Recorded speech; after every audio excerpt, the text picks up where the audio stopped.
Magandang umaga Pilipinas! Ngayong Sabado, August 16, 2025, dalawang weather system ang sabay na kumikilos sa ating bansa. Trough ng low pressure area na apektado ang northern at central Luzon. Southwest monsoon o habagat na patuloy namang nagpapadala ng ulan sa southern Luzon at Visayas.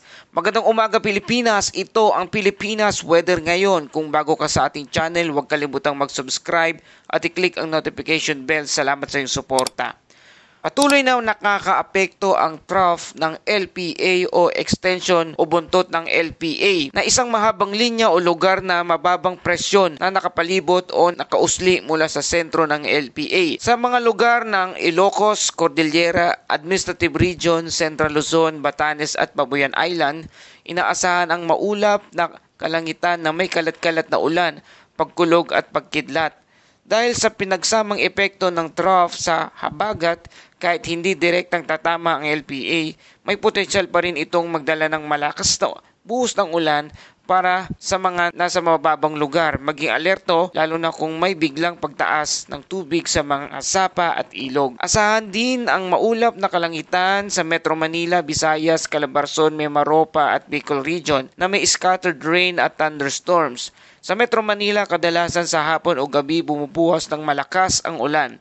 Mainam na magplano ng biyahe ng maaga at iwasan ang pagbiyahe kapag lumalakas ang ulan, lalo na sa mga lugar na madalas bahain gaya ng Espanya, sa Maynila, ilang bahagi ng Quezon City at Pasay. At sa rest of the country, bahagyang maulap hanggang maulap na kalangitan na may mga isolated thunderstorm. Tandaan, kahit localized lang, ang thunderstorm ay pwedeng magdala ng bugso ng ulan na kasing tindi ng isang bagyo sa loob ng 30 minuto. Huwag maliitin ang maliit na ulap na mabilis bumuo ng sa hapon. Para sa western section of Luzon, sa sea condition, katamtamang hangin mula sa southwest hanggang southeast. Katamtamang alon na aabot sa 1.2 to 2.5 metrong taas. Sa northern section of Luzon, katamtamang hangin mula sa southeast hanggang east. Katamtamang alon na aabot sa 1.2 to 1.8 metro ang taas. At sa rest of the country, mahina hanggang katamtamang hangin mula sa south hanggang southwest at may alon na 0.6 to 1.8 metrong taas. Sa mga mangingisda at biyahero sa dagat, bagamat walang gale warning ngayon, hindi ibig sabihin ay ligtas na agad. Mag-monitor ng biglaang pabago-bago ang hangin, lalo na kung may pagpalapit na thunderstorm. Sa ating temperatura, ang pinakamainit ay 32.8 degrees Celsius at ang pinakamalamig naman ay 24.4 degrees Celsius.